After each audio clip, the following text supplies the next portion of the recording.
Hello students, आज हम class 12th में केमिस्ट्री में चैप्टर नंबर 1 बिलियन स्टार्ट करेंगे। और बिलियन में हम आज के जो टॉपिक पढ़ेंगे उनमें कुछ नाम ये हैं। नंबर 1 मोलरता, नंबर 1 मोलरता जिसको कैपिटल M से प्रदर्शित करते हैं। नंबर 2 नॉर्मलता, नंबर 2 नॉर्मलता जिसे कैपिटल N से प्रदर्शित करते हैं। फिर नंबर 3 मोलरता और नॉर्मलता, मोलरता और नॉर्मलता में संबंध। फिर हम फोर्थ वाला पढ़ेंगे मोललता, मोललता, मोललता। फिफ्थ वाले में पढ़ेंगे मोलरता और मोललता में अंतर, मोलरता और मोललता में अंतर। और हम पढ़ेंगे 6 टॉपिक मोल प्रभाज, 6 टॉपिक मोल प्रभाज। और 7 अर्ध पारगम्य झिल्ली, 7 जो टॉपिक रहेगा वह रहेगा अर्ध पारगम्य झिल्ली। और 8th जो टॉपिक होगा वो हम पढ़ेंगे परासरण। और 9th विसरण। और 10th परासरण और विसरण में अंतर, परासरण और विसरण में अंतर। आज हम इन सभी टॉपिकों का अध्ययन करेंगे। और ये जो चैप्टर है बिलियन, ये केमिस्ट्री में जो फर्स्ट बुक है उसका पहला चैप्टर है। इसके बाद जो हम आगे के चैप्टर पढ़ेंगे वो सभी चैप्टर जो होंगे वह सेकंड बुक के होंगे। पहले इस चैप्टर के बाद पहले हम सेकंड बुक पूरी कंप्लीट कर लेंगे, उसके बाद फर्स्ट बुक पर आएंगे। तो सबसे पहला जो टॉपिक है वो है मोलरता। लेकिन हम पहले ये जान लें कि बिलियन जो चैप्टर का नाम है, तो बिलियन है क्या, बिलियन क्या है। बिलियन जो है 2 पदार्थों का मिश्रण है। बिलियन 2 पदार्थों का मिश्रण है। जैसे एक होता है बिले और एक विलायक। जब बिले और विलायक को आपस में मिला दिया जाता है तो जो नया मिश्रण बनता है उसे हम बिलियन कहते हैं।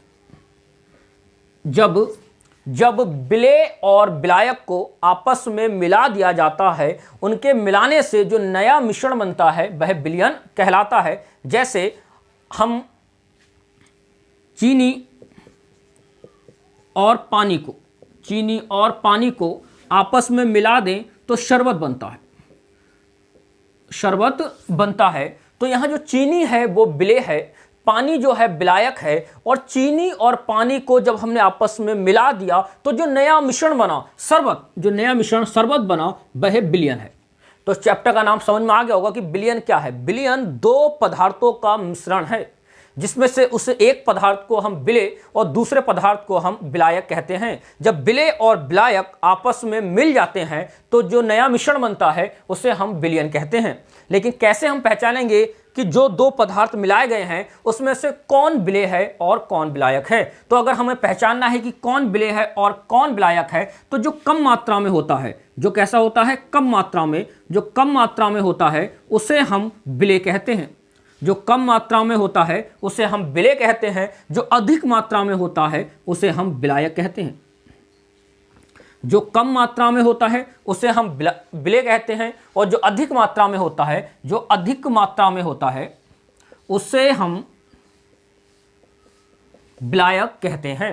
ध्यान रखना, बिले और विलायक आपस में मिलकर जो मिश्रण बनाते हैं हम उसे बिलियन कहते हैं। तो यहाँ पर जो शरबत है वह बिलियन हो गया, जो चीनी है वह बिले हो गई और जो पानी है वह विलायक हो गया। अब हम मेन टॉपिक जो फर्स्ट टॉपिक है मोलरता, इसके बारे में जानेंगे। फर्स्ट टॉपिक मोलरता के बारे में जानेंगे। लेकिन बिले, विलायक और बिलियन, इस तीनों पॉइंट का आपको ध्यान रखना है, क्योंकि जब भी हम मोलरता, नॉर्मलता जो भी पढ़ेंगे उसमें बार बार बिले और विलायक और बिलियन का जिक्र करेंगे। सही है। तो फर्स्ट टॉपिक अभी हम पढ़ते हैं मोलरता।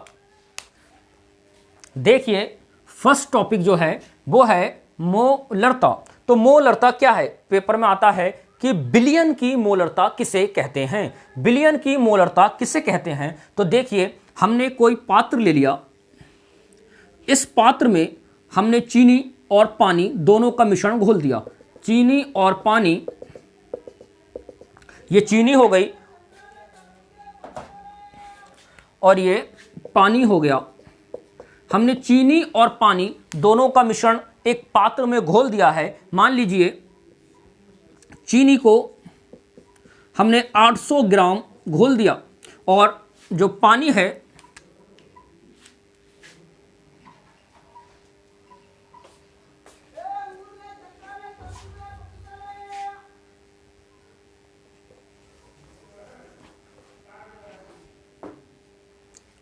मान लीजिए हमने चीनी को 200 ग्राम घोल दिया और जो पानी है, पानी को 800 ग्राम घोल दिया। पानी को 800 ग्राम और चीनी को 200 ग्राम मिलाया और जो हमारा बिलियन बना वो 1000 ग्राम या 1 लीटर तैयार हो गया। ध्यान दीजिए, हम पढ़ रहे हैं मोलरता की डेफिनेशन याद करने के लिए इन सभी को समझना पड़ेगा। आपको 1 मिनट के अंदर अंदर मोलरता की डेफिनेशन याद हो जाएगी। हमने क्या किया, एक पात्र लिया, एक पात्र में चीनी मिला दी और पानी मिला दिया। पानी का 800 ग्राम मिला दिया, चीनी का 200 ग्राम मिला दिया। क्योंकि पानी की मात्रा ज़्यादा होगी इसलिए पानी विलायक है। पानी क्या होगा, यहाँ पर विलायक होगा, और चीनी की मात्रा कम है इसलिए यह विलेय होगा। और जब इन दोनों से मिलकर जो शरबत बनेगा वो बिलियन होगा। कितना लीटर? 1 लीटर। तो इसकी जो डेफिनेशन होगी वो कैसे होगी, 1 लीटर आयतन में उपस्थित 1 लीटर आयतन में उपस्थित विलेय के मोलों की संख्या को बिलियन की मोलरता कहते हैं। कैसे बोलेंगे, 1 लीटर आयतन, इसका जो इसमें बिलियन है, इसमें कितना आयतन होगा, 1 लीटर। तो 1 लीटर आयतन में उपस्थित विलेय के मोलों की संख्या, किसकी संख्या, विलेय के मोलों की संख्या को हम बिलियन की मोलरता कहते हैं। डेफिनेशन ध्यान रखो। अब इसमें देखना है कि विलेय के, हमें विलायक के मोल नहीं चाहिए, विलेय के मोल। मान लीजिए विलेय में मोल है, मोलों की संख्या है 500, 600, जो भी मोलों की संख्या हो। हम मोलों के बारे में आगे जिक्र करेंगे कि मोल क्या है। तो सबसे पहले याद रखना है कि मोलरता किसे कहते हैं। तो डेफिनेशन मेरे साथ बोलिए कि 1 लीटर आयतन में उपस्थित 1 लीटर आयतन में उपस्थित विलेय, जो विलेय है, विलेय के मोलों की संख्या को, विलेय के मोलों की संख्या को बिलियन की मोलरता कहते हैं। याद रखना, 1 लीटर आयतन में उपस्थित विलेय के मोलों की संख्या को बिलियन की मोलरता कहते हैं। ये बात समझ में आ गई। ये जो कोई डायग्राम वगैरह नहीं बनाना है, ये आपको समझाने के लिए यहाँ बना दिया गया था। अब मोलरता को याद रखना कैपिटल M से प्रदर्शित करते हैं। मोलरता को कैपिटल M से प्रदर्शित करते हैं। मोलरता का अगर इसी तरीके से हम अपने डेफिनेशन के अकॉर्डिंग अगर हम फॉर्मूला लिखें, सूत्र लिखें, तो ये होगा। देखिए डेफिनेशन ऊपर लिखती है कि 1 लीटर आयतन में उपस्थित, ये ध्यान रखना किसकी संख्या, विलेय के, बिलियन विलायक नहीं, विलेय के मोलों की संख्या को, विलेय के मोलों की संख्या को बिलियन की मोलरता कहते हैं।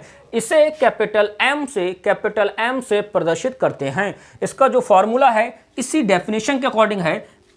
1 लीटर आयतन में उपस्थित विलेय के मोलों की संख्या को बिलियन की मोलरता कहते हैं। आप फॉर्मूले के अकॉर्डिंग भी इसकी डेफिनेशन दे सकते हैं। 1 लीटर आयतन में उपस्थित विलेय के मोलों की संख्या को बिलियन की मोलरता कहते हैं। इसी से डेफिनेशन से ही फॉर्मूला और फॉर्मूले से ही डेफिनेशन बनी है। मोलरता का फॉर्मूला हो गया विलेय के मोलों की संख्या बटे आयतन लीटर में। फिर अगर हम देखें कि यहाँ विलेय के मोलों की संख्या क्या है, तो मोल क्या होते हैं, तो यहाँ देखिए जो मोलों की संख्या होती है, मोलों की संख्या होती है विलेय का ग्राम में भार। विलेय जो है उसको हम ग्राम में तोलें, जैसे हमने तोला था अभी 200 ग्राम था, हमारे पास जो विलेय था वो 200 ग्राम था, बटे उसका अणुभार निकालना हम बाद में सिखाएंगे। तो अगर वो पूछे कि मोलों की संख्या क्या है, अगर आपको समझ में ना आए मोलों की संख्या, तो ध्यान रखना विलेय का ग्राम में भार, ग्राम लिखा है यहाँ पर केवल ग्राम लिखा है, लेकिन ध्यान रखना यहाँ विलेय का ग्राम में भार है और बटे अणुभार है। अगर हम इसी से ही इसका वो पूछे कि मात्रक क्या है, कोई अगर एग्जामिनर हमसे मात्रक पूछता है तो यहीं से बनाएंगे। देखो विलेय के मोल बटे लीटर, इसका जो मात्रक होगा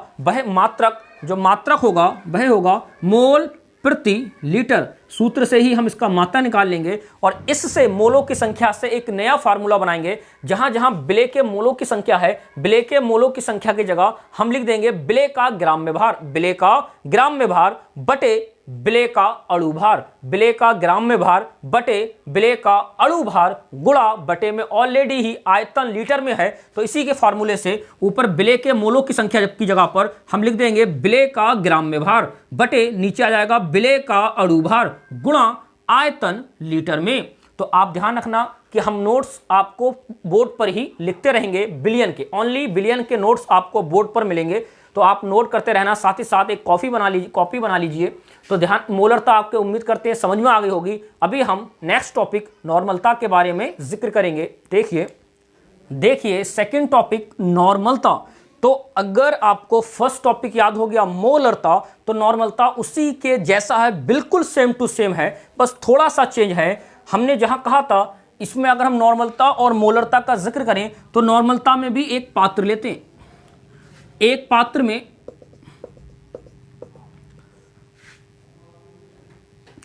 चीनी कितने ग्राम, 200 ग्राम, और पानी कितने ग्राम, 800 ग्राम।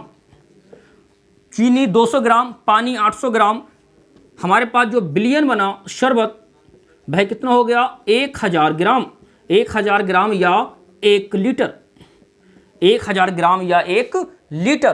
तो वहां क्या था, 1 लीटर, नॉर्मलता नहीं, हम बात करते हैं मोलरता की। तो 1 लीटर आयतन में उपस्थित, 1 लीटर आयतन में उपस्थित बिले, यहां बिले क्या है, चीनी बिले हो गई है और पानी विलायक है। चीनी बिले और पानी विलायक है। और ये नहीं कि आप यहां 200 ग्राम और 800 ग्राम ही लेंगे, आपकी मर्जी कुछ भी ले लो। ये तो समझाने के लिए एक रफ काम है, एक रफ काम है, इसकी हमें ज़रूरत नहीं है, लेकिन समझ में आ जाए इसलिए इस डायग्राम को बनाया गया है। तो जब अगर हम बात करते हैं मोलरता की, अगर हम बात करें मोलरता की, तो मोलरता की डेफिनेशन थी 1 लीटर, 1 लीटर आयतन में उपस्थित, 1 लीटर आयतन में उपस्थित बिले के मोलों की संख्या, बिले के मोलों की संख्या को, बिले के मोलों की संख्या को बिलियन की मोलरता कहते हैं। क्या कहते हैं, मोलरता कहते हैं। 1 लीटर आयतन में उपस्थित बिले के मोलों की संख्या को बिलियन की मोलरता कहते हैं। अब हम बात करते हैं नॉर्मलता की। तो बस आपको जहां मोलों की संख्या आपने लिखी थी मोलरता के लिए, मां से मोलरता, मां से मोलों की संख्या, अब हम बस नॉर्मलता में वहां ग्राम तुल्यांकों की संख्या कर देंगे। आपको तुल्यांकी बाहर निकालना सिखाएंगे, लेकिन अभी खाली डेफिनेशन के लिए याद रख लें ग्राम तुल्यांकों। तो इसकी परिभाषा अगर हम पढ़ें नॉर्मलता की, तो सेम डेफिनेशन, 1 लीटर आयतन में उपस्थित बिले के ग्राम तुल्यांकों की संख्या को बिलियन की नॉर्मलता कहते हैं। पेपर में आएगा बिलियन की नॉर्मलता किसे कहते हैं। तो आप कहेंगे 1 लीटर आयतन में उपस्थित बिले के ग्राम तुल्यांकों की संख्या को बिलियन की नॉर्मलता कहते हैं। अगर वो मोलरता कहता तो हम कहते 1 लीटर आयतन में उपस्थित, 1 लीटर आयतन में उपस्थित बिले के मोलों की संख्या को बिलियन की मोलरता कहते हैं। 1 लीटर आयतन में उपस्थित बिले के ग्राम तुल्यांकों की संख्या को बिलियन की नॉर्मलता कहते हैं। और अब हम इसके अकॉर्डिंग इसका फॉर्मूला लिखेंगे। तो जो हमने मोलरता का फॉर्मूला लिखा था, सेम वही हम नॉर्मलता का लिखेंगे। वहां हमने लिखा था मोलरता बराबर बिले के मोलों की संख्या बटे आयतन लीटर में। वहां लिखा था बिले के मोलों की संख्या बटे आयतन लीटर में। यहां लिखेंगे नॉर्मलता बराबर बिले के ग्राम तुल्यांकों की संख्या। वहां मोल थे, यहां ग्राम तुल्यांक है, ग्राम तुल्यांकों की संख्या बटे आयतन लीटर में। और नॉर्मलता को कैपिटल एन से प्रदर्शित करते हैं। अब हम नॉर्मलता की डेफिनेशन और फॉर्मूला और मात्रक बोर्ड पर नोट कर देते हैं, जिससे कि आप लोग नोट कर सकें। देखिए, ये हो गई नॉर्मलता की डेफिनेशन। 1 लीटर आयतन में उपस्थित बिले के ग्राम तुल्यांकों की संख्या को बिलियन की नॉर्मलता कहते हैं। इससे कैपिटल एन से प्रदर्शित करते हैं। अब इसका फॉर्मूला देख लीजिए। फर्स्ट फार्मूला, नॉर्मलता बराबर होता है बिले के ग्राम तुल्यांकों की संख्या बटे आयतन लीटर में। आप फॉर्मूले से भी उसकी डेफिनेशन दे सकते हैं। 1 लीटर आयतन में उपस्थित बिले के ग्राम तुल्यांकों की संख्या को बिलियन की नॉर्मलता कहते हैं। अब यहां आया कि बिले के ग्राम तुल्यांकों की संख्या क्या है। तो देख लीजिए, जो ग्राम तुल्यांकों की संख्या है, इसका फॉर्मूला होता है ग्राम बटे तुल्यांकी भार। ग्राम तुल्यांकों की संख्या का फॉर्मूला होता है ग्राम बटे तुल्यांकी भार। इस तुल्यांकी भार को फिर कभी इसको ज्ञात करेंगे। अब और इसका मात्रक अगर हमसे पूछा जाए नॉर्मलता का, तो इसी डेफिनेशन से, इसी फार्मूले से हम इसका मात्रक ज्ञात कर लेंगे। यहाँ है ग्राम तुल्यांक बटे लीटर, तो देखिए इसका जो मात्रक हो गया वह हो गया ग्राम तुल्यांक प्रति लीटर। अब जो ग्राम तुल्यांकों की संख्या बराबर है ग्राम बटे तुल्यांकी भार, वो हम ऊपर वाले फार्मूले में लगा देंगे और एक नया फार्मूला हमें नीचे मिल जाएगा। हमने क्या किया, सेकंड फार्मूले के लिए नॉर्मलता बराबर जो विलय के ग्राम तुल्यांक हैं यहां लिखेंगे विलय का ग्राम में भार ये वाला, फिर बटे विलय का तुल्यांकी भार, और बटे में और साथ में क्या है आयतन लीटर में, तो यहां आयतन लीटर में। इस वीडियो में और जो आगे एक वीडियो और बनेगी उसमें बिलियन की सभी डेफिनेशंस तैयार की जाएंगी। फिर नेक्स्ट वीडियो में जो भी हम बिलियन के जो न्यूमेरिकल्स हैं उनको लगाएंगे। एक न्यूमेरिकल बिलियन का एग्जाम में जरूर आता है, तो थर्ड वीडियो में हम इसके न्यूमेरिकल लगाएंगे। पहले बिलियन की जितनी डेफिनेशन है जो सभी उनको सॉल्व कर लेंगे, उसके बाद हम पे जब टाइम होगा तब हम बिलियन के जो भी न्यूमेरिकल्स हैं उनको लगाएंगे। तो ये आप नोट कर लीजिएगा। उसके बाद नेक्स्ट टॉपिक पढ़ते हैं मोलरता और नॉर्मलता में अंतर। देखिए थर्ड हेडिंग मोलरता तथा नॉर्मलता में संबंध, मोलरता तथा नॉर्मलता में संबंध। तो इसकी कोई डेफिनेशन नहीं है। इसमें क्या होता है, नॉर्मलता की गुणा अगर हम तुल्यांकी भार से और मोलरता की गुणा अगर हम अणु भार से कर दें और इन दोनों को आपस में बराबर तो अगर कर दें तो ये दोनों पार्ट जो आपस में बराबर होते हैं, ये एक नंबर में ओजे ऑब्जेक्टिव क्वेश्चनों में आ जाता है। जिसके आगे अगर हम ओजे लिख दें तो समझ लेना वो क्वेश्चन बहुविकल्पियों में आता है। तो यहाँ पर क्या होता है, मोलरता और नॉर्मलता में संबंध कुछ नहीं, बस नॉर्मलता के साथ तुल्यांकी भार की गुणा करनी है और मोलरता के साथ अणु भार की गुणा करनी है और दोनों को आपस में बराबर रख देना है। यही इनका आपस में क्या है, संबंध है। तो ये आप नोट कर लेना। और जो फोर्थ हेडिंग है, देखिए अब हम पढ़ेंगे मोललता। जो मोललता है ये मोलरता की छोटी बहन है। मोलरता की छोटी बहन है और जो थोड़ी सी तोतली है। कैसी है, तोतली। तो इसीलिए ये मोलरता को मोलरता न कह करके मोललता कहती है और हम मानेंगे कि मोलरता की छोटी बहन मोललता है। और इसे किसे दिखाते हैं, छोटी है इसलिए इसे स्मॉल एम से दिखाते हैं। मोलरता जो है वो बड़ी है इसीलिए उसे कैपिटल एम से दिखाते हैं। तो मोलरता की छोटी सी बहन मोललता है और ये हल्की सी तोतली है। तो इसकी डेफिनेशन अगर हम पढ़ें तो कैसी होगी, उसमें क्या था, जब हमने एक पात्र लिया था, एक पात्र में इधर विलेय भर लिया था और इधर विलायक भर लिया था, विलेय और विलायक को आपस में मिक्स कर दिया था,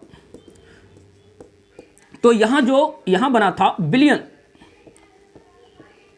जब हम मोलरता पढ़ रहे थे तो वहां विलेय विलायक आपस में मिलाया था और बिलियन बनाया था और उसकी डेफिनेशन जो थी वो थी 1 लीटर बिलियन में उपस्थित विलेय के मोलों की संख्या को बिलियन की मोलरता कहते हैं। लेकिन यहां थोड़ी सी चेंजिंग होगी। यहां पर क्या होगा, बिलियन नहीं होगा, यहां 1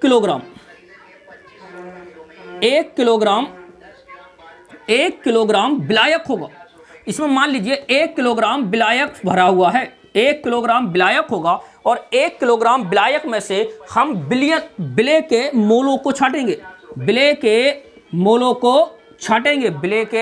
को छाटेंगे।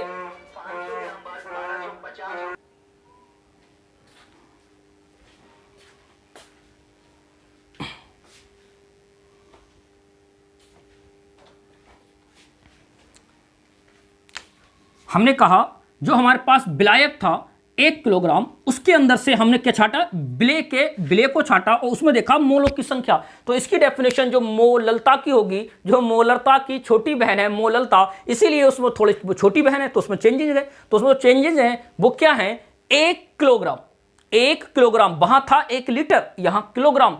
1 किलोग्राम विलायक में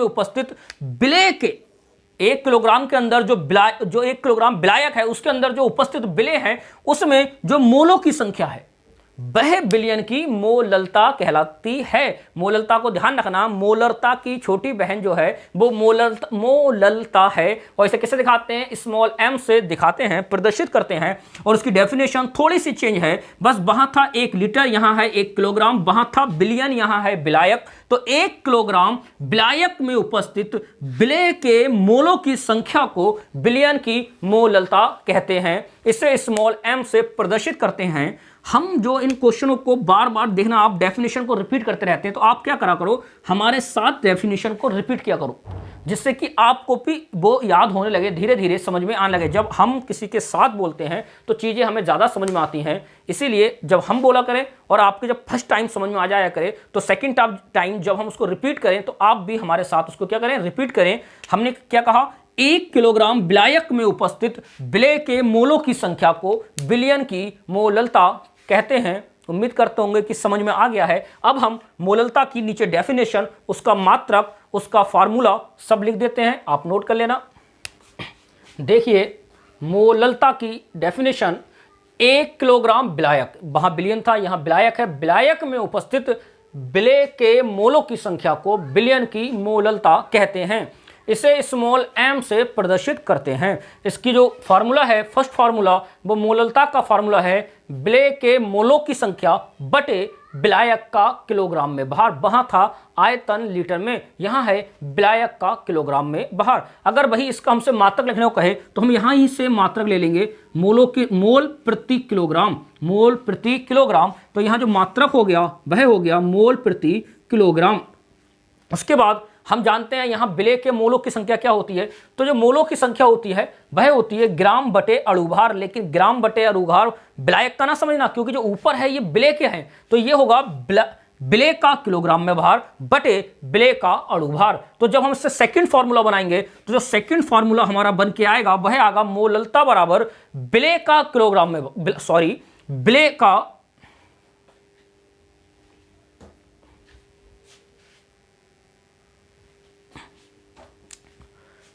जब हम इससे सेकंड फार्मूला बनाएंगे मोललता का, तो हमारा जो फार्मूला बनकर आएगा वह आएगा विलय का किलोग्राम में भार। क्योंकि हम जहां जहां विलय के मोलों की संख्या होगी फर्स्ट फार्मूले में, वहां लिखेंगे विलय का किलोग्राम में भार बटे विलय का अणुभार गुणा विलायक का किलोग्राम में भार। तो यहां जो हमारे पास सेकंड फार्मूला है वह है विलय का ग्राम में भार बटे विलय का अणुभार। ये तो हो गया, ये गुणा जो नीचे था विलायक का किलोग्राम में भार, ये सेकंड फार्मूला है। वैसे एक ही फार्मूला आप ऊपर वाला लिख सकते हैं, लेकिन हम जो 2 फार्मूले जो लिख रहे हैं अभी हमने बताया कि बिलियन वाले चैप्टर से 2 या 1 न्यूमेरिकल, कम से कम 1 न्यूमेरिकल और ज़्यादा से ज़्यादा 2 न्यूमेरिकल आ जाते हैं। तो जो न्यूमेरिकल आएंगे वो हम इन फार्मूलों के बेस पर ही सॉल्व करेंगे। यहाँ एक और मैंने लिखा है नोट, ये ध्यान रखना, जो मोललता है वो तूतली है, तो उसमें क्या परेशानी है कि वह मोललता का ताप पर प्रभाव नहीं पड़ता है। क्योंकि मोललता का किस पर प्रभाव नहीं पड़ता है? ताप पर प्रभाव नहीं पड़ता है। और जो मोलरता जो इससे थोड़ी सी बड़ी है उस पर ताप का प्रभाव पड़ जाता है। मोललता पे ताप का प्रभाव नहीं पड़ता है, जबकि मोलरता पे ताप का प्रभाव पड़ जाता है। क्योंकि ये, अब एक बात ध्यान रखना, वो हमसे जो हमारे पास नेक्स्ट टॉपिक है वो है मोलरता और मोललता में अंतर पूछेगा, तो वह कहेगा मोलरता तथा मोललता में अंतर स्पष्ट कीजिए। तो हम एक तरफ मोलरता लिख लेंगे और एक तरफ मोललता लिख देंगे। फिर इधर मोलरता की परिभाषा, इधर मोललता की परिभाषा, इधर मोलरता का फार्मूला, इधर मोललता का फार्मूला, इधर लिख देंगे कि मोलरता का ताप पर प्रभाव पड़ता है, इधर मोललता पर ताप का प्रभाव नहीं पड़ता है। तो हम इन्हीं डेफिनेशन के अकॉर्डिंग ही हम मोलरता और मोललता की परिभाषा दे देंगे। तो देखिए अब हम मोलरता और मोललता में जो अंतर है वह स्पष्ट करेंगे। तो हमें कुछ भी याद नहीं करना है।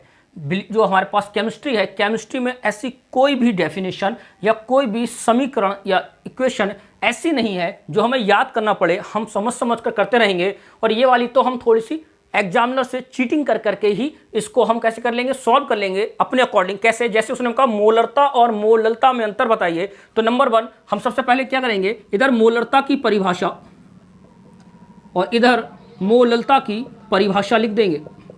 इधर मोलरता की परिभाषा, इधर मोललता की परिभाषा, याद है आपको। फिर सेकंड हम क्या करेंगे, यहाँ इसका मात्रक लिख देंगे, मोलरता का मात्रक, और यहाँ हम मोललता का मात्रक लिख देंगे। ठीक है। थर्ड में हम क्या करेंगे, हम मोलरता का यहाँ सूत्र लिख देंगे और यहाँ मोललता का सूत्र लिख देंगे। फोर्थ में हम कह देंगे कि मोलरता पे ताप का प्रभाव पड़ता है, ताप का प्रभाव पड़ता है, और यहाँ फोर्थ, इस वाले फोर्थ पॉइंट में लिख देंगे यहाँ ताप का प्रभाव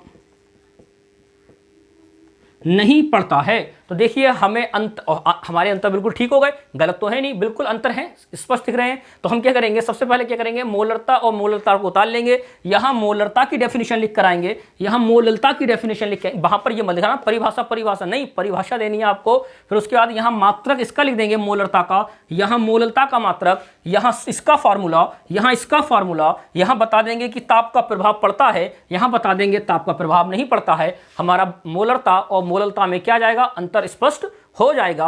अब हम नेक्स्ट टॉपिक पढ़ेंगे, मोल प्रभाज। देखिए मोल प्रभाज, तो मोल प्रभाज जो है एग्जाम की दृष्टि से इंपॉर्टेंट है, हमने डाल दिया है, आप भी अपनी कॉपी में जब आप इसको नोट करें तो डाल लेना।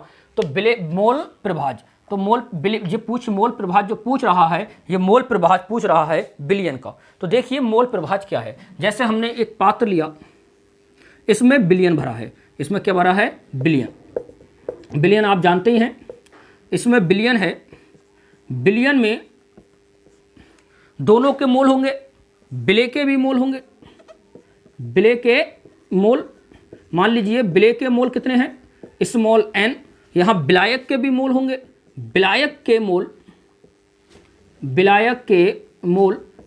के मोल मान लीजिए कैपिटल N। हमने क्या किया, बिले लिया, विलायक लिया, बिले के मोल मान लिए स्मॉल n, विलायक के मोल मान लिए कैपिटल N, जब दोनों को आपस में मिलाया तो एक बिलियन बना। और जो बिलियन के मोल होंगे बिले के मोल स्मॉल n तथा विलायक के मोल कैपिटल N, जब ये दोनों आपस में मिलेंगे तभी तो बिलियन बनेगा।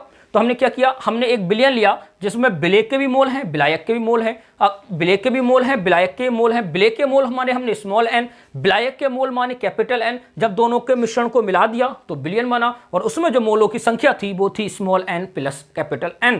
तो इसमें जो अगर हम मोल प्रभाज की डेफिनेशन बोलें क्या होता है, तो मोल प्रभाज की डेफिनेशन में एक बार तो बिले का मोल प्रभाज होता है और एक बार विलायक का मोल प्रभाज होता है, बिले का मोल प्रभाज और विलायक का मोल प्रभाज। तो समझते हैं बिले का मोल प्रभाज और विलायक का मोल प्रभाज क्या है।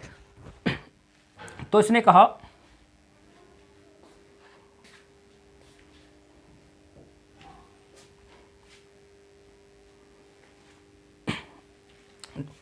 देखिए डेफिनेशन, उन्हें कहा बिलियन के किसी एक अवयव, जो बिलियन है उसमें दो जो अवयव हैं बिले और विलायक, तो इन्हें कहा बिलियन के किसी एक अवयव बिले या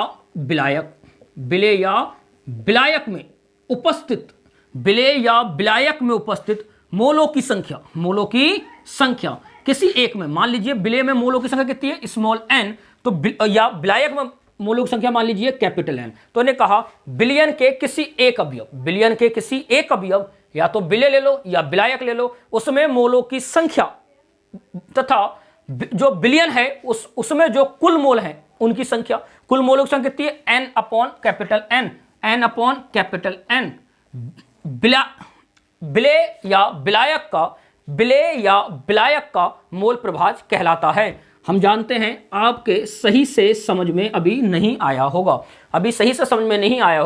हम समझने की कोशिश करेंगे, आप भी मेरे साथ लगे रहना कि आपके समझ में आ जाए। तो हमें डेफिनेशन में क्या कहना है, हमें देखना है। सबसे पहले उन्होंने क्या कहा, बिलियन का कोई एक अवयव ले लो। पहले एक डेफिनेशन पढ़ लेते हैं खाली बिले की, बिलियन के किसी एक अवयव बिले के मोलों की संख्या बटे पूरे बिलियन कितना है, बिलियन में कौन है, n plus capital N, billion के मोलों की संख्या के अनुपात को बिले का मोल प्रभाज कहते हैं। अब डेफिनेशन इधर आ जाओ, बिलियन के किसी एक अवयव विलायक में मोलों की संख्या कितनी है, कैपिटल M, बटे बिलियन के कुल मोलों की संख्या small n plus capital N के अनुपात को विलायक का मोल प्रभाज कहते हैं। तो यहां विलायक का मोल प्रभाज अलग होता है और जो बिले है इसका मोल प्रभाज अलग होता है।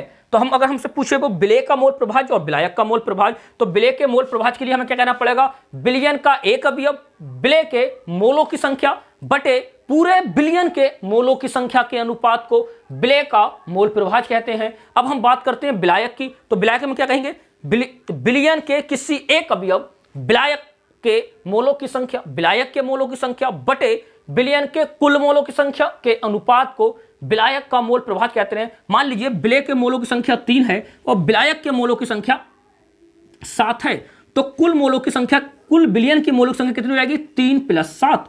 तो अगर वो हमसे कहेगा विलेय का मोल प्रभाज्य बताओ, तो हम क्या करेंगे, विलेय में मोलों की संख्या बटे कुल मोलों की संख्या कितनी है, 3 + 7, तो ये आ जाएगा विलेय का मोल प्रभाज्य। अगर वो हमसे कहेगा विलायक का मोल प्रभाज्य बताओ, तो हम कहेंगे विलायक के मोलों की संख्या बटे बिलियन के कुल मोलों की संख्या के अनुपात। तो ये किसका अनुपात,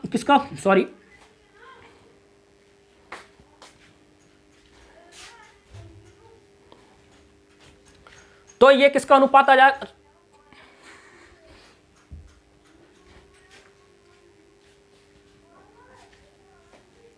तो ये विलायक का मोल प्रभाज्य आ जाएगा। लेकिन हम डेफिनेशन में विलेय का मोल प्रभाज्य और विलायक का मोल प्रभाज्य अलग अलग नहीं निकालेंगे। हम क्या बोलेंगे, मोल प्रभाज्य पेपर में आएगा, बिलियन का मोल प्रभाज्य किसे कहते हैं, या आ सकता है विलेय का मोल प्रभाज्य किसे कहते हैं, या आ सकता है विलायक का मोल प्रभाज्य किसे कहते हैं, या सिर्फ ये आ सकता है मोल प्रभाज्य किसे कहते हैं। तो ध्यान रखना, मोल प्रभाज्य जो है पहले तो इंपॉर्टेंट टॉपिक है, तो ध्यान से समझ लेना। हमारे पास डेफिनेशन क्या है, डेफिनेशन है बिलियन के किसी एक अवयव, बिलियन के किसी एक अवयव विलेय या विलायक, विलेय या विलायक के मोलों की संख्या, विलेय या विलायक के मोलों की संख्या तथा बिलियन के कुल मोलों की संख्या, बिलियन के कुल मोलों की संख्या का अनुपात, बिलियन के कुल मोलों की संख्या का अनुपात विलेय या विलायक का, या तो विलेय का कह लो या विलायक का कह लो, मोल प्रभाज्य कहलाता है। एक बार फिर आप लोग मेरे साथ बोलिएगा कि बिलियन के किसी एक अवयव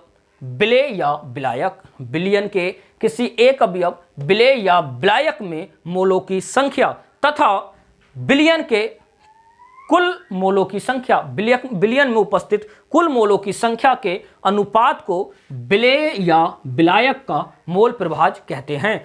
फिर हम इसके फॉर्मूले लिखेंगे। जब वो हमसे कहेगा विलेय का मोल प्रभाज्य बताओ, तो हम कहेंगे विलेय के मोलों की संख्या बटे बिलियन के कुल मोलों की संख्या का अनुपात small n upon n plus capital N। फिर हम लिखेंगे विलायक का मोल प्रभाज्य इस कैपिटल N, क्योंकि विलायक में जो मोलों की संख्या है वो कैपिटल N है, बटे कुल मोलों की संख्या small n plus capital N। आशा करते हैं समझ में आ गया होगा। अगर फिर भी समझ में ना आए तो आप वीडियो को बैक करके 2 से 3 बार इस मोल प्रभाज्य वाले टॉपिक को समझ लेना और समझने की कोशिश करना, फिर ये आपको ठीक से समझ में आ जाएगा। अब हम मोल प्रभाज्य की डेफिनेशन और उसके बारे में लिख देते हैं, जिससे कि आप लोग लिख सकें।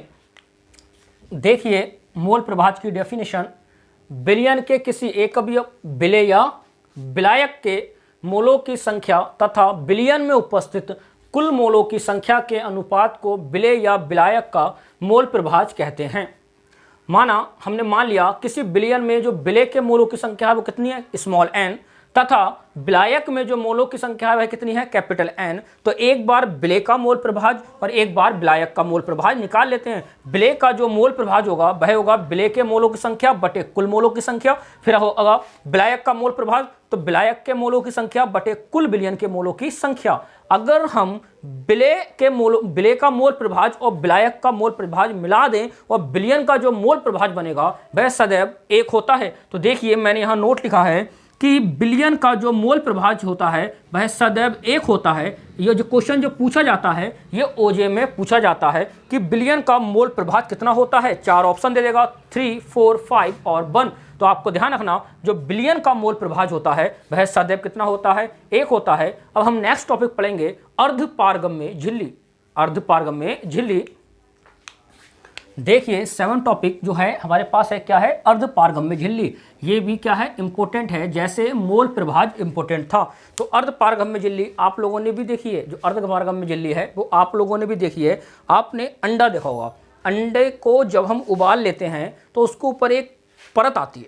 अंडे के ऊपर एक क्या आती है, परत आती है। जो अंडा होता है, अंडे को उबालने पर या बना लेने पर उसके ऊपर एक ऐसी परत आ जाती है। जो परत आती है इसी को हम अर्धपारगम्य झिल्ली कहते हैं। और भी एक एग्जांपल देते हैं आपको। आपने प्याज देखी होगी, अगर किसी लोगों ने जो मांस मछलियों से दूर रहते हैं उन्होंने अंडा ना देख करके प्याज तो देखी होगी। तो अगर हम प्याज में ध्यान दें, प्याज देखना, प्याज के ऊपर भी एक परत होती है। एक परत तो वो होती है जो हम छिलका छीलते हैं, उसके अलावा भी एक परत प्याज के ऊपर एक और होती है, वाइट वाइट कलर की परत होती है, वह भी अर्धपारगम्य झिल्ली है। अब अर्धपारगम्य झिल्ली क्या है, कैसी है, क्या काम करती है? तो अगर हम मान लीजिए ये कोई अर्धपारगम्य झिल्ली है, इसके अंदर विलयन रख दें, अगर हम विलयन भर दें, विलयन में विलेय और विलायक दोनों होते हैं, जैसे चीनी और पानी। तो चीनी होती है वह थोड़ी गाढ़ी होती है, सांद्र होती है, और जो विलयन होता है वह थोड़ा तनु में पतला होता है। तो अगर हम एक विलयन भर दें तो क्या होगा, इस अर्धपारगम्य झिल्ली में से स्वतः ही विलायक के जो अणु हैं वह बाहर निकल जाएंगे। विलायक के जो अणु होंगे, विलयन के अणु, विलेय के अणु नहीं निकल पाएंगे, विलायक के अणु निकल जाएंगे। क्योंकि विलेय के अणु इसलिए निकल पाएंगे, विलेय जो है वो थोड़ा सा गाढ़ा है। तो अर्धपारगम्य झिल्ली में इतने बड़े बड़े छिद्र नहीं होते हैं कि विलेय के अणु बाहर निकल जाएं। तो जो अर्धपारगम्य झिल्ली होती है वह ऐसी झिल्ली है जिसमें विलायक के अणु बाहर निकल जाते हैं, उसको छान करके बाहर निकल जाते हैं, और विलेय के अणु बाहर नहीं निकल पाते हैं। ऐसी झिल्ली को हम अर्धपारगम्य झिल्ली कहते हैं। हम जो बनाएंगे इस टाइप से नहीं, यह है हमारी अर्धपारगम्य झिल्ली। आप बना लेना, यहां विलेय और विलायक दोनों हैं और ये झिल्ली है अर्धपारगम्य झिल्ली। तो यहां जो विलायक है इसके अणु बाहर नहीं निकल पाएंगे, और जो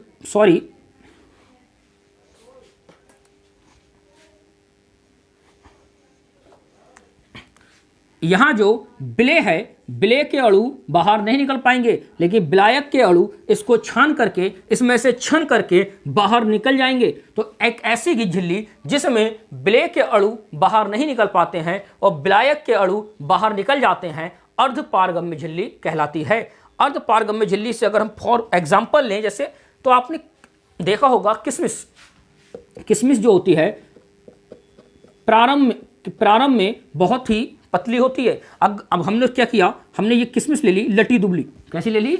लटी दुबली हमने किशमिश ले ली है, और हमने क्या किया, इसको एक पात्र में रख दिया। जब हम किशमिश को एक पात्र में रखकर उसमें विलायक भर दें, विलायक का मतलब है पानी भर दें, तो क्या होगा, विलायक जो होगा स्वतः ही इसके चारों ओर जो झिल्ली होती है अर्धपारगम्य झिल्ली, उसमें स्वतः ही प्रवेश कर जाएगा, एंटर कर जाएगा, और जो लटी दुबली अपने पास जो क्या है किशमिश है, ये धीरे धीरे फूलने लगेगी। जो धीरे धीरे फूलने लगेगी क्योंकि इसमें विलायक के अणु बिना कुछ करे स्वतः ही अर्धपारगम्य झिल्ली को छान करके अंदर चले गए, जिससे कि जो किशमिश है वह फूल जाती है। तो यह एक इसका उपयोग भी हो गया। किशमिश जो है वह आप इसका उदाहरण ले सकते हैं किशमिश दे करके, और आप किशमिश दे सकते हैं, आप प्याज दे सकते हैं, और अंडे के ऊपर जो कैप होता है उसका भी उदाहरण दे सकते हैं। अर्धपारगम्य झिल्ली की डेफिनेशन में हम क्या कहेंगे, वे झिल्ली जिसमें विलायक के अणु तो उसको पार कर जाएं परंतु विलेय के अणु पार नहीं कर पाते हैं, वह अर्धपारगम्य झिल्ली कहलाती है। और इसका यूज, अर्धपारगम्य झिल्ली का यूज हम अभी आगे पढ़ेंगे परासरण। तो इसका यूज, जो इसका उपयोग है पेपर में आता है, अर्धपारगम्य झिल्ली का उपयोग लिखिए, तो हम कहेंगे अर्धपारगम्य झिल्ली का उपयोग परासरण में किया जाता है। तो पहले अर्धपारगम्य झिल्ली की डेफिनेशन लिख दें, देखिए अर्धपारगम्य झिल्ली वह झिल्ली जिसमें विलायक के अणु तो निकल जाते हैं, विलेय के अणु नहीं निकल पाते हैं, अर्धपारगम्य झिल्ली कहलाती है। हमने यहाँ बताया था आपको कि विलेय के अणु अर्धपारगम्य झिल्ली से पार नहीं हो पाते हैं, और जबकि विलायक के अणु अर्धपारगम्य झिल्ली से पार हो जाते हैं। तो उन्होंने कहा ऐसी झिल्ली जिसमें विलायक के अणु निकल जाते हैं परंतु विलेय के अणु नहीं निकल पाते हैं, अर्धपारगम्य झिल्ली कहलाती है। लेकिन आप ये जो डायग्राम है ये बना लीजिए, लेकिन ये जो डायग्राम है रफ है, एग्जाम में अगर ये प्रश्न आए तो वहाँ बनाने की नहीं है। देखिए परासरण क्या है, माना यह है अर्धपारगम्य झिल्ली है, यह अर्धपारगम्य झिल्ली है, यहाँ तनु विलयन है। तनु विलयन मतलब होता है थोड़ा सा पतला विलयन, यहाँ मान लिया सांद्र विलयन है। सांद्र विलयन माने होता है हल्का गाढ़ा विलयन। अब इसमें क्या होगा, जो विलायक के अणु होंगे, विलायक के अणु अर्धपारगम्य झिल्ली से होते हुए, अर्धपारगम्य झिल्ली से होते हुए तनु विलयन से सांद्र विलयन की ओर, तनु विलयन से सांद्र विलयन की ओर स्वतः ही प्रवाहित हो जाते हैं। ये आप देख, फिर एक बार फिर से रिपीट करते हैं।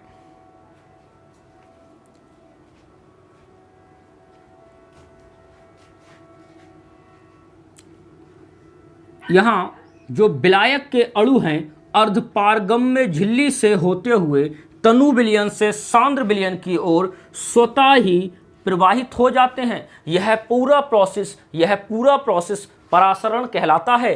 पेपर में अगर आए परासरण क्या है तो हम डेफिनेशन देंगे कि विलायक के अणु तनु विलयन से सांद्र विलयन की ओर, तनु विलयन से सांद्र विलयन की ओर अर्धपारगम्य झिल्ली द्वारा स्वतः ही प्रवाहित हो जाते हैं। क्योंकि तनु विलयन पतला होता है, सांद्र विलयन गाढ़ा होता है, तो यह यहाँ विलायक के जो अणु हैं अर्धपारगम्य झिल्ली से होते हुए तनु विलयन से सांद्र विलयन की ओर प्रवाहित हो जाते हैं। यह पूरा प्रोसेस परासरण कहलाता है। जैसे कि अब एक एग्जाम्पल ले लीजिए, आप एक पात्र ले लीजिए, पात्र में विलायक भरा हुआ है, हमने इसमें एक किशमिश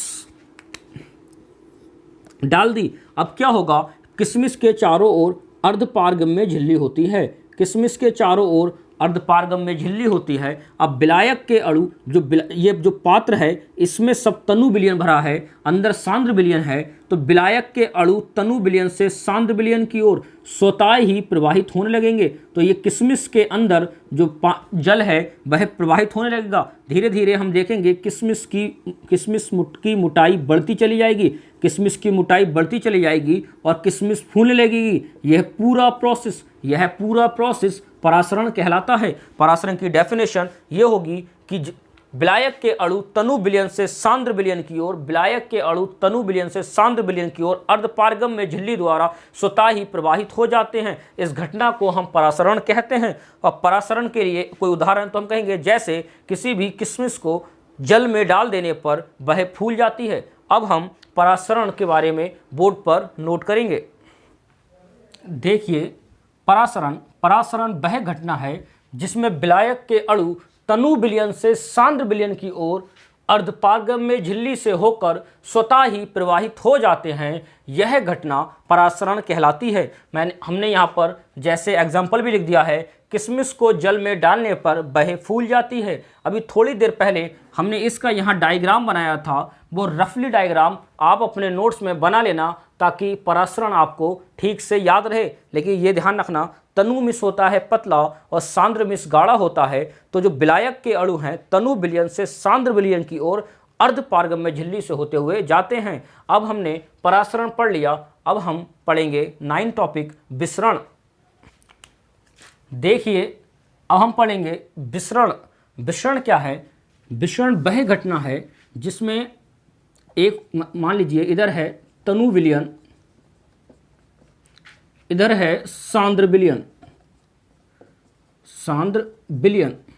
अब यहां जो विलायक के अणु हैं, विलायक के अणु तनु विलयन से सांद्र विलयन की ओर गति करते हैं, जबकि जो विलेय के अणु हैं वह सांद्र विलयन से तनु विलयन की ओर गति करते हैं। यह पूरा प्रोसेस विसरण कहलाता है। विसरण में अर्धपारगम्य झिल्ली नहीं होती है, विसरण में अर्धपारगम्य झिल्ली नहीं होती है, जबकि परासरण में अर्धपारगम्य झिल्ली होती है। अब विसरण की अगर हम डेफिनेशन पढ़ें तो हम कहेंगे विसरण वह घटना है जिसमें विलायक के अणु तनु विलयन से सांद्र विलयन की ओर तथा विलेय के अणु सांद्र विलयन से तनु विलयन की ओर स्वतः ही प्रवाहित हो जाते हैं। इस घटना को हम विसरण कहते हैं। अब आप सोचते होंगे ऐसा कैसे होता होगा कि बिना अर्धपारगम्य झिल्ली ना होते हुए भी विलायक के अणु तनु से सांद्र में और जबकि विलेय के अणु सांद्र से तनु में पहुंच जाते हैं, कैसे? तो हम एक आपको बताएं। मान लीजिए ये कोई एक घर है,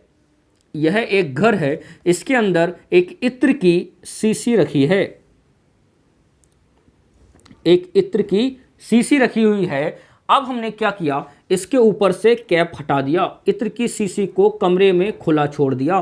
तो जो इत्र होगा, इत्र पूरे कमरे में धीरे धीरे फैलने लगेगा। और जैसे ही इत्र पूरे कमरे में धीरे धीरे फैलने लगेगा और जो वायु होगी इस कमरे की वो धीरे धीरे शीशी के अंदर आने लगेगी, धीरे धीरे शीशी के अंदर आने लगेगी। तो इसमें क्या हुआ कि इत्र की शीशी को जब हमने कमरे में छोड़ा तो विलायक के अणु, जो विलायक के अणु थे इत्र के अंदर, वह पूरे कमरे में जाने लगे। और जो विलय के अणु थे कमरे में, वायु, वह किस में आने लगी, शीशे में आने लगी। इसमें अर्धपारगम्य झिल्ली की जरूरत नहीं पड़ी, यहाँ तो कैप खुला हुआ था। तो इस खुले हुए कैप से विलायक के अणु इत्र की शीशी से कमरे की ओर और विलय के अणु कमरे से इत्र की शीशी के अंदर स्वतः ही बिना किसी अर्धपारगम्य झिल्ली के द्वारा ही अंदर पहुंच गए। यह प्रोसेस, जो इत्र की शीशी को जो कमरे में खुला छोड़ा, यह प्रोसेस कहलाता है विसरण। तो अगर आपसे विसरण की डेफिनेशन पूछी जाए तो आप कहेंगे विसरण वह घटना है जिसमें विलायक के अणु तनु विलयन से सांद्र विलयन की ओर तथा विलय के अणु सांद्र विलयन से तनु विलयन की ओर बिना किसी अर्धपारगम्य झिल्ली द्वारा स्वतः ही प्रवाहित हो जाते हैं। यह घटना विसरण कहलाती है। फॉर एग्जाम्पल, इत्र की शीशी को कमरे में खुला छोड़ देने पर कमरा महकने लगता है। ठीक है, अब हम विसरण की डेफिनेशन बोर्ड पर नोट करेंगे। देखिए, विसरण वह घटना है जिसमें विलायक के अणु तनु विलयन से सांद्र विलयन की ओर तथा विलय के अणु सांद्र विलयन से तनु विलयन की ओर स्वतः ही गति करने लगते हैं। जैसे इत्र की शीशी को कमरे में खुला रखने पर उसकी गंध पूरे कमरे में फैल जाती है। इससे पहले अभी हमने इसका यहाँ डायग्राम बनाया था, वह डायग्राम रफली तौर पर आप बना लें जिससे आपको विसरण ठीक से याद हो जाए। अब हम जो 10 पॉइंट है परासरण और विसरण में अंतर पढ़ेंगे। तो अब परासरण और विसरण में जो अंतर है वो हमें रटना नहीं है, ऐसे ही इन्हीं दोनों से, विसरण और परासरण से मिलकर के अंतर को ढूंढ लेना है। अगर हमसे कहे परासरण, एक साइड में ले लेंगे हम परासरण और एक साइड में ले लेंगे हम विसरण, और हम इसके अंतर कैसे देंगे। नंबर 1, सबसे पहले परासरण की परिभाषा लिख देंगे, इधर विसरण की परिभाषा लिख देंगे। नंबर 2, परासरण में अर्धपारगम्य झिल्ली, जो अर्धपारगम्य झिल्ली है होती है, जबकि विसरण में अर्धपारगम्य झिल्ली नहीं होती है। 3rd पॉइंट, परासरण में केवल विलायक के अणु गति करते हैं, जबकि विसरण में विलायक के अणु भी गति करते हैं और विलय के अणु भी गति करते हैं। 4th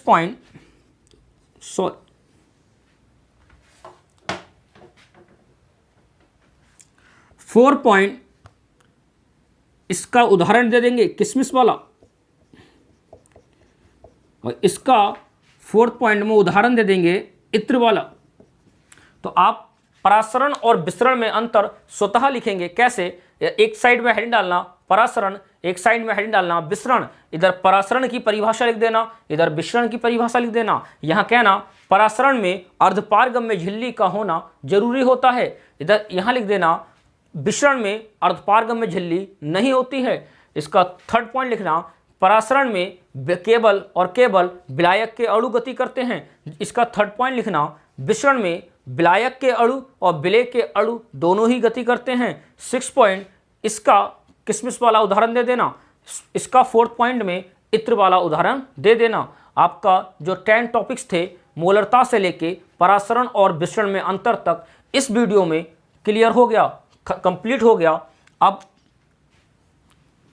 हमारे जो 1 से मोलरता से 10 तक परासरण और विसरण में अंतर था, यहाँ के 10 टॉपिक, जो 10 टॉपिक्स थे वो कंप्लीट हो गए इस वीडियो में। अब 10 टॉपिक्स हैं, लेकिन अब हम कोई नेक्स्ट वीडियो जो बिलियन की डालेंगे उसमें कोई भी इतने टॉपिक्स एक साथ लेकर नहीं डालेंगे, क्योंकि वीडियो बनाने में थोड़ी सी प्रॉब्लम आ रही है। इसलिए हम 2-2 और 4-4 टॉपिक्स करके वीडियो वाइज उस पर लिखते रहेंगे, पार्ट 1, पार्ट 2, पार्ट 3, बिलियन का पार्ट 1, बिलियन का पार्ट 2 और बिलियन का पार्ट 3, इस टाइप से। और 2 या 4 टॉपिक कर करके धीरे धीरे 2 से 3 दिन में हम बिलियन का पूरा कोर्स इसमें डाल देंगे। अगर आपको कोई भी टॉपिक समझ ना आया हो तो आप कमेंट सेक्शन में बता देना कि कौन सा टॉपिक इन 10 में से जो समझ नहीं आया वो हम नेक्स्ट वीडियो में दोबारा रिपीट कर देंगे। और अगर आपके ठीक से ये 10 के 10 टॉपिक समझ में आ गए तो आप कमेंट सेक्शन में ज़रूर बताएं कि हाँ हमारे ये 10 के 10 टॉपिक क्लियर हो गए हैं और अब आप नेक्स्ट वीडियो अपलोड कर दीजिए। Okay, thank you.